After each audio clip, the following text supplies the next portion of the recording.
All right, so this presentation is for my Galactic Origins presentation that I've kind of done different pieces of at different points on Portal to Ascension. I have the whole entire presentation as well on our YouTube.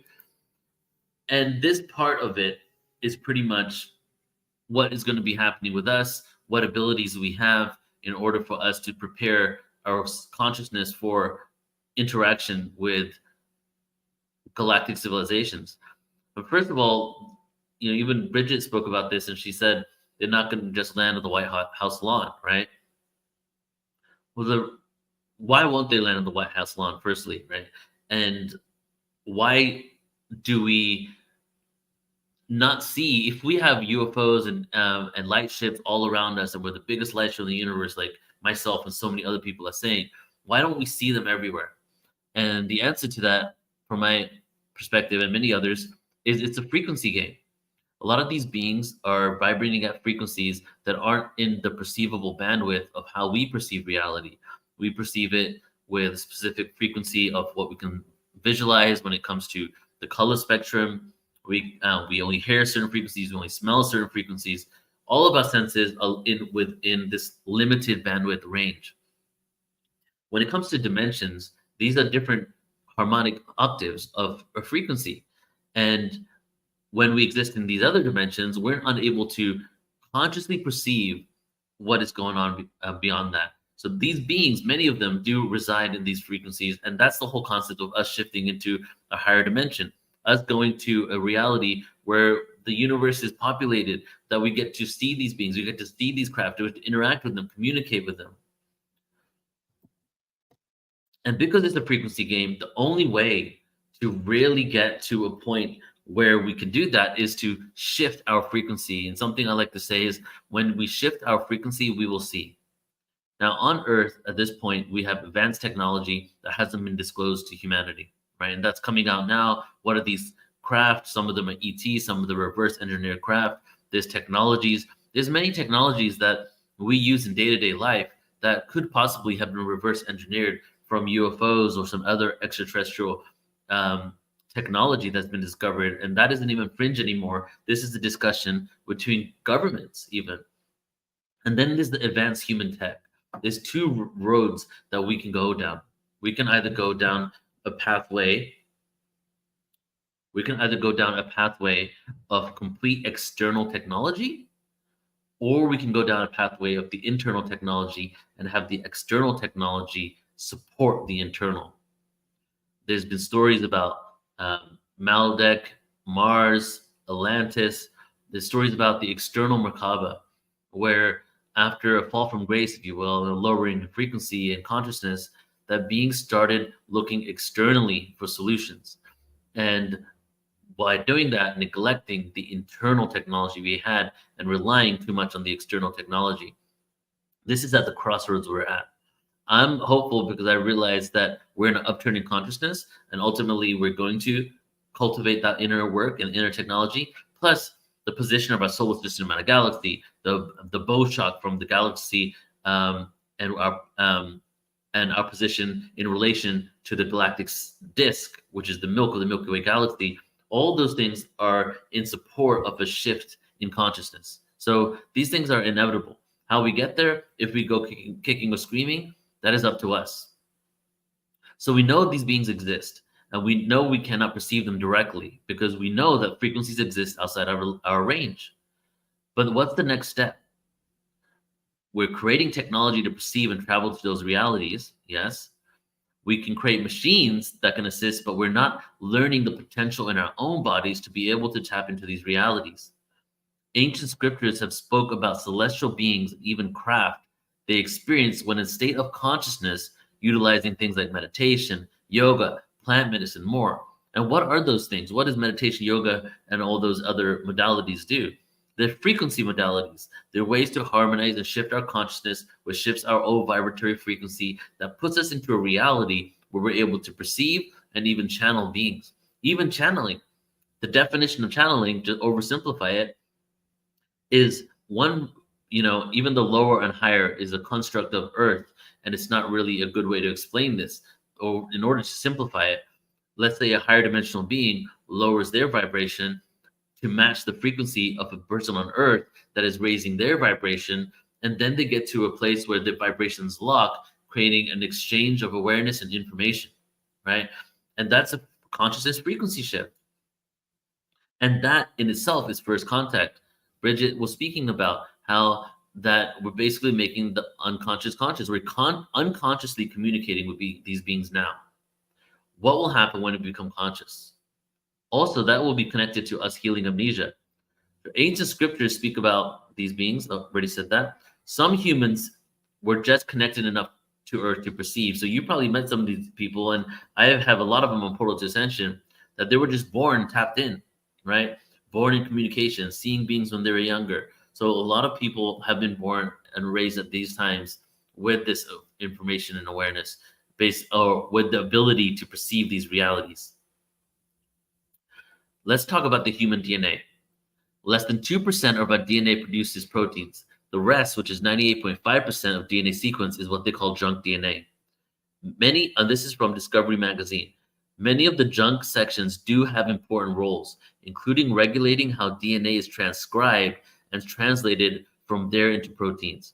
If protein coding sequence are the notes of a symphony, then some of the non-coding sequences acts like the conductor, influencing the pace and repetitions of the masterpiece, basically describing our DNA strands and the extra junk, so-called junk DNA, as a harmonic symphony, and the ones that are dormant basically are the conductors of the information. So they're getting into an understanding now that actually our junk DNA does have a role, right? This was only a few years ago. So basically there's been an update in genetics, and junk DNA isn't really junk. And if you're a geneticist and you're really coming up to this new level of awareness, you start understanding that, oh, actually they have roles that we didn't know that they had. Scientists say, or maybe they're just coming online. Scientists say that junk DNA might just be understood genetic material, and there does seem to be some within that junk DNA that's dormant, that's there, but doesn't realize is it being used, is it not? So could it be when our DNA is fully activated, it creates a frequency shift that allows us to perceive other realities? Could we have limitless human potential? Is this some very advanced simulation, holographic creation, right? Case in point on that one, you're not solid matter, you're vibrating frequency, you're vibrating energy. Why do I perceive you as solid? Why is my webcam solid? Why is this computer solid? Why is this desk made out of wood? If on the subatomic level, everything is vibrating. Is this some very advanced cosmic code? And are we the players in the game? And are we not just the players in the game? You know, like you might have heard me say this before, we're actors on a stage that forgot we're acting, right? We forgot we're acting. But then we also forgot we're the directors of the play as well. So the first stage of us becoming conscious and awake is us realizing we are actors on this stage. And the second role is realizing we're the directors and the script writer, and we can change the script. And changing the script is changing the code. And that is when we get to a limitless human potential. And we tap into a range of powers and gifts that you would think is just out of a fairy tale or some sci-fi movie, such as tapping into a Merkaba light body. Merkaba is Egyptian for Mer, light, Ka, soul, Ba, body, light, soul, body. It's basically a star tetrahedron around our body. The etheric body, mental body, astral body, and emotional body are all aspects of this. When activated, one can transcend space and time, or even travel the cosmos through simultaneous time, everything existing at once. The light body could literally be our electromagnetic field. So we're made out of subatomic particles. The Earth's made of subatomic particles. The sun is. All physical reality has subatomic particles. These subatomic particles and then that constitute the atoms vibrate. This creates an electromagnetic field around everything. Everything has an aura because of it. The Earth has an aura that protects us from harmful radiation from the sun, from other stars, from solar flares, right? Without it, we wouldn't be able to survive. So, and that's the subatomic energy on Earth creating that. So we too have that. And my theory, I guess, is that could our Merkaba light body actually be connected to our aura, which is our electromagnetic field. It's known as the chariot of the soul, the Merkaba, and assists in the ascension process. And then, of course, astral travel would be another thing. An intentional out of body experience that assumes the existence of a soul or consciousness called an astral body that is separate and connected to the physical body and capable of traveling outside throughout the universe. So these are things that people do already, but we're going to be able to do more and more. What happens when we stop using external technology, or we don't use external technology solely, but we also use our own technology? Well, we tap into our Maaba, we start astral traveling, we go and visit planets within our consciousness, in our waking state and our sleeping state.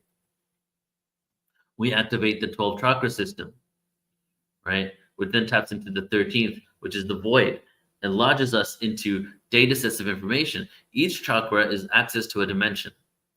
When we tap into these chakras, we then access a data set of awareness that exists within that. What may have not been done before, or maybe might be part of the test of Earth, is how can we remain physical beings but tap into these 12 dimensions? Some may say different numbers, but let's say these 12 dimensions of information, awareness, galactic history, supernatural powers, cosmic understanding, all of that, while we still exist within the physical body. And can we do that in a fifth dimensional reality that we're moving into? There's also the humming effect, chanting. We have our own tools. So what I'm getting at here is these are things to prepare. If you want to know how you can prepare, Merkaba, tap into your Merkaba light body, understand your DNA and how to activate it. Astral traveling, the 12 chakra system, harmonizing these frequencies, the humming effect, chanting. We're I like to jokingly say, we are our own biggest tool. Sound instruments that we have around the earth, many of them were designed to mimic what we could first do with a human voice. We have all the power we need to harmonize in ourselves and tap into our innate gifts and abilities. We have 3 brains: mind, heart, gut. Each one can be activated through sound, and we can move the energy to wherever we want. Hopefully I'll do some chanting workshops this year on Portal to Ascension. They never really did well with turnout, so I stopped doing them. But if you get an email, I'm telling you now, if you want to sign up for that and really do some deep chanting work, that's also fun and not boring because we go do all different types of stuff. We're going to be doing that. And so chanting, chakra seed sounds, the vowels, A, E, I, O, U, and that's a whole other presentation of when vowels were introduced to humanity and how there were sacred symbols that were designed to keep the conscious of the planet at a certain level, right? They open different chakras.